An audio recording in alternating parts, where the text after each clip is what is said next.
As is tradition, each year at this time of year, at the end of the year, I play my most listened to episode from that year. And I typically play it as the final episode of the year. But this episode is going live on December 23rd, if you're listening to it on the day that it actually drops. So clearly not the final episode of the year.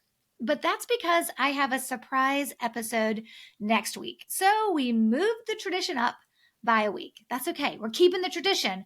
We're just changing a little bit about when we execute on it. Now, at the time of me, like right now, standing in my office and recording this introduction, what I'm recording, the words I'm saying right this second, right? At the time of me recording this introduction, I have no idea what the most listened to episode of 2025 is. So when it is released, I'm going to be surprised right alongside you. And let me just say this, if by chance the episode that is most listened to from this year is from the very beginning of the year, like the first couple of months of the year, before we move to a video podcast, well, just FYI, if you typically watch this on YouTube, there'll be nothing really to see. Because there won't be a video of the most listened to episode if it happened at the beginning of the year. Now, if the most listened to episode happened after we moved to a video format, well, a video and audio format, clearly some of you still listen to this podcast while you're listening to me in your earbuds. Others of you are watching this video on YouTube. So just keep that in mind, okay? If the most listened to episode happened to be released at the beginning of January, there is not going to be a video. There'll be nothing really to look at YouTube. You can still go listen to this episode on YouTube, but it'll just be, like a boring picture of me playing the entire time while you listen to my voice. And we'll have some captions going too. But of course, if this episode is one of the episodes most listened to, of course, after we started the video podcast, well, we'll just play that one. So who knows? Who knows what it'll be? We're going to all hear it together. I'm very, very excited. So let's get to it. All right. Let's do a little drum roll, please. Here we go with the most listened to episode of 2025. Let's do it again. Every year, without fail, there are a few tips I teach my clients to do specifically because it's the beginning of the year. There is something magical about January, specifically if you have things that work best when done at the beginning of the year. So these tactics or tips that I teach always help us kick off a strong start on cultivating referrals. That doesn't mean it'll kick off an avalanche of referrals headed your way. I mean, it could. But that's not what I'm saying. What I'm saying is it's going to help you kick off a strong start and focus on cultivating referrals and give you the opportunity to start planting those very important referral seeds right now at the beginning of the year. So if you're hearing this in January, get started. If you happen to be listening to this episode and it is later in the year, that's okay. You can make some modifications to it and do it anyway. There's one of these tips, and I'll talk about which one that is, that I actually tell my clients, you can do this one multiple times throughout the year. But it always has a certain, it always has a certain ability to have a longer leverage or a longer lifespan, I would say, when you do it at the beginning of the year. So there are 4 things on this list. As I go over this list, I want you to notice which ones maybe you already do and you already have in place, which kudos to you. Let's do a little happy dance. And then, of course, I want you making a list of the ones that you need to do because maybe you're not doing them or quite possibly you've never thought about doing them. Well, that's okay. That changes now because now you'll know. All right, let's talk about these. Number one is to reach back out to all referred prospects from last year who didn't become a client and reference who referred them to you. So this means anybody that was referred to you. Now, this only works with prospects that were referred to you, not ones that came in maybe because they heard you present or they heard you on a podcast or maybe they were part of your SEO, right? And they happened to fill out a form on your website. It's not for cold leads that maybe you did cold outreach to, you did a cold call or a cold email. This only works for those prospects that were referred to you. Okay. So you're going to reach out to those referred prospects from last year. The ones who, of course, they didn't say yes, because had they say yes, they would have already been a client, right? And they didn't say a flat out, no, I'm going in a different direction. These are the prospects that were referred to you that you don't know what decision they made. They either said, no, not yet, or talk to me later, or nothing. Maybe they ghosted you, or maybe they were just like, they went silent. So you don't know the decision they made. You don't know if they made the decision to solve their problem. You don't know if they decided their problem was no longer a problem. You don't know if they went with a competitor. You don't know what happened. And in that case, this is who you want to follow up with, okay? So hopefully you've got a list of who these referred prospects are. I mean, one of the foundational things that I teach, and it's even in my Your Next 5 Referrals starter course, is you need to be tracking this stuff. You need to be tracking every referral received. And you need to start a new tab in that Excel tracker. If you're not using a CRM, some type of software, you need to start a new tab at the beginning of every year. So open up a new tab for 2025 and start tracking anytime you get a prospect, but definitely make sure you're tracking the ones that are referred to you and who referred them to you. Okay, that's like basics. You can do this. All right, so if you're tracking, then you have this list. If not, you're going to have to go compile this list. But you want to reach back out to all the referred prospects from last year who didn't become a client. That's who we're reaching out to. And you're going to see, hey, is it time? Right? They didn't make a decision last year. Maybe they'll make one this year. And just make sure you reference who referred them to you as well. Okay, number 2. And okay, let me just go back and say quickly for number 1, that can absolutely be done in an email. I know that's a question I'm going to get, so let me go ahead and answer it for you. So yes, reaching back out to your referred prospects, you can certainly do that in an email. All right, let's move on to number 2. The second one I want you to do is I want you to send a New Year card to all of those new connections you made last year that you identified could be a good new referral source. So if you work with me, this is known as your running 5, keeping warm. And it's taught within one of my foundational strategies called referring machines. It's the process, and I would really say the system behind how we take someone who's never referred you and move them through a process to cultivate a better relationship with them and to have them thinking about referring you where that's not what they're actually feeling like you're doing, right? And so this is a very specific process that I teach about how we cultivate someone who's never referred you to actually refer you without you telling them to do it. Because, you know, I am completely against you asking people or telling people that they should refer to you. That's really bad.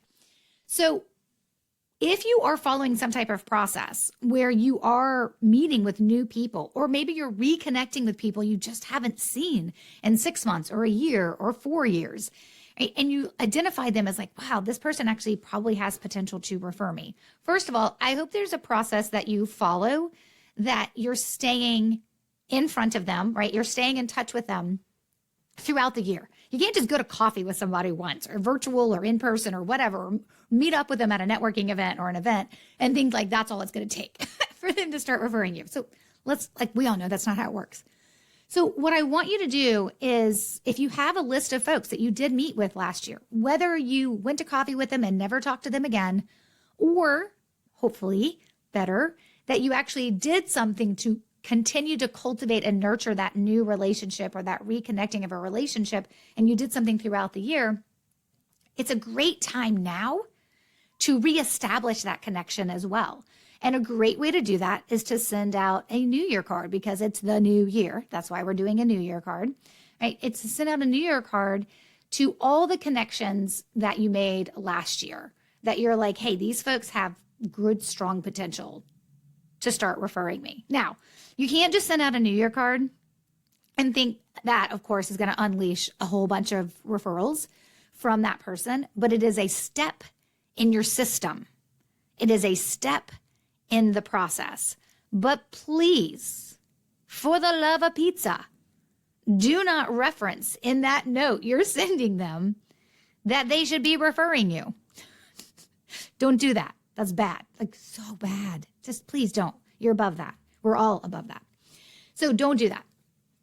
Okay, so that's the second thing. You're going to send out a New Year card to all the new connections you made last year. Of course, you don't have to send it to every single person you connected with. Some people you probably met with and you're like, they're awesome, they're amazing, but they probably can't refer me. This is for people we've identified can refer. That's the people we want to make sure we're staying connected with. Now, you need more. I'm sorry, I got to say this again. You need more than one card sent in January for them to actually start referring you, but it is a great place to start. Okay, number 3. Finalize your outreach plan to your existing referral sources. And existing referral sources are those who have referred you before. You're going to finalize your outreach plan to those folks. Now, your aim is 5 to 7 touch points within 2025, so within 1 calendar year, 12 months. And please keep in mind your cadence of when you do these 5, 6, or 7 touch points throughout the next 12 months, your cadence of when you're doing them matters as much as what you do and what you say.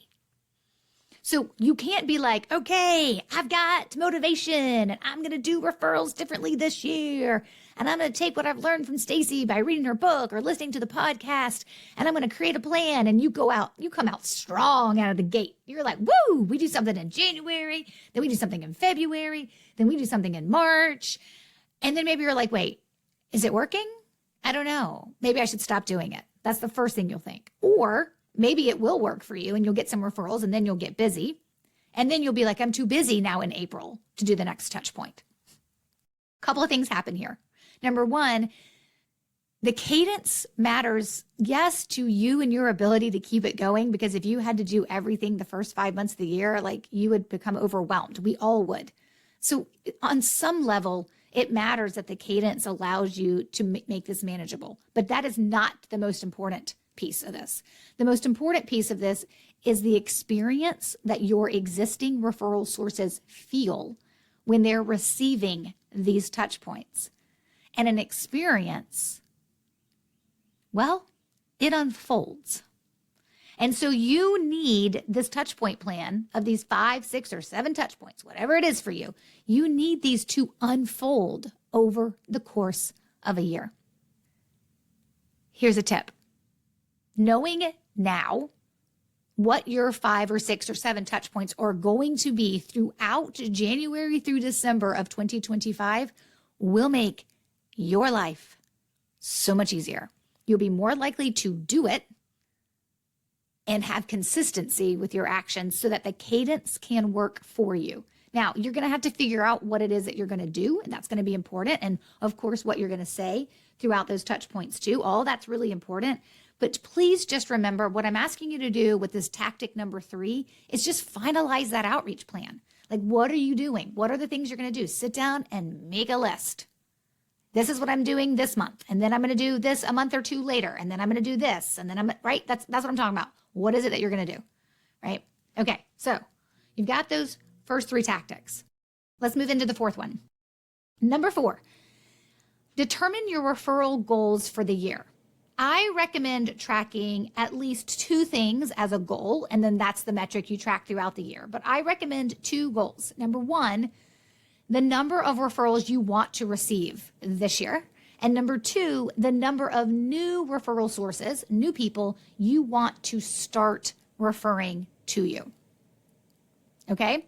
So 2 goals, the number of referrals you want to receive, and of course, the number of new referral sources, new people you want to start referring you. Those are 2 key goals my clients track every year. We have a spreadsheet. In January, they all got brand new spreadsheets. They start tracking this stuff. They have their 2025 dashboard. It is in a spreadsheet if you're wondering, yes. And they have it, and they have their goals that they've also set for 2025. All that's really important. That is if they're in their 1st year with me or they're in their 8th year with me. We do this religiously every single year because it matters. And if we're tracking it, we can see it working, and then we will keep it going. And that is most important to me, is that it's working. And then that helps you keep it going so you can keep having success. Here's the thing. This list is a great place to get started. Of course, it's not everything you could be doing. It's not everything you would be doing if you were a client of mine. But it is a great place for you to get started and turn your focus to a strong start with referrals. Now, I do want to dig in a little bit more to each of them because there's a couple of things I want to bring to your attention. Particularly if you've never set referral goals, I want to walk through the math really fast on that too. Okay, so stick with me. Here we go. For the first 3 tasks or tactics, that language you use in your outreach to the referred prospects, in your card to those potential referral sources you connected with last year, and within the touch points you do for your existing referral sources throughout the year, your language is really important. We call that referral seeds or planting referral seeds, knowing how to do it and when to do it and when not to do it. It's really important. So you need to spend some time on it to get it right. Think through the messaging and the language you would use in each of those moments. Again, outreach to the referred prospect, in the card to the potential, in the new year card to the potential referral source that you connected with last year, and within those 5 to 7 touch points you're going to do for your existing referral sources throughout the year. The language is important, so spend some time with it to get it right. Now, if you want my help, you can consider joining me for the in-person workshop I'm hosting in February called the Referral Accelerator. We've talked about the first 3 tactics. We've talked about why they're important and what you need to do. And we talked about tactic number 4, which is setting referral goals. But if you've never done it, I just want to quickly walk you through the math behind it so you can understand, like, we're not just pulling numbers out of the thin air here. Like there's a rationale to them, right? There's a way that we do this. So the best way to set referral goals for this year is based on your results from the last few years. 3 years is ideal, but again, not all of you have been in business for 3 years. And for some of you, tracking this is going to be hard because you haven't been doing that very well. So you just work with what you have.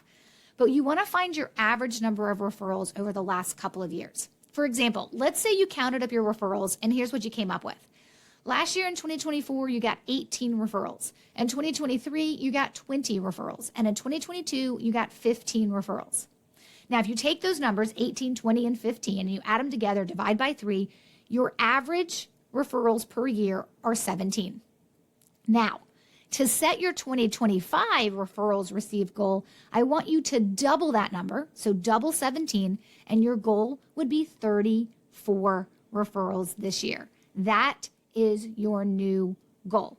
Okay, so we take the 17 and we just simply double it. How does that sound? What difference would that many referrals make in your business? Now, of course, I mean, your number may not be 34, but you totally get the point. It's whatever your number is, your average is, just simply double it as a starting point. Now, here's the thing. You can't just double your numbers to set a goal and do nothing different. As with all metrics, you need a plan in place to make the goal a reality. So, if 2025 is the year you finally take control of your referrals, then let's do a happy dance. You've got 4 tactics you can start with right now. And if you do these, future you is already celebrating. You've got this. And if you need my help, just remember, I'm here. Well, I hope you enjoyed listening to our most listened to episode of 2025. I know I didn't run it on the last episode of the year, but that's because I have a special episode for you next week that I don't want you to miss. Now, as always, you can access the transcript of this episode and any links that are mentioned on our show notes page at stacybrownrandall.com/393. Well, thank you for making it to the end of this episode. Until next week, take control of your referrals and build a referable business. Bye for now.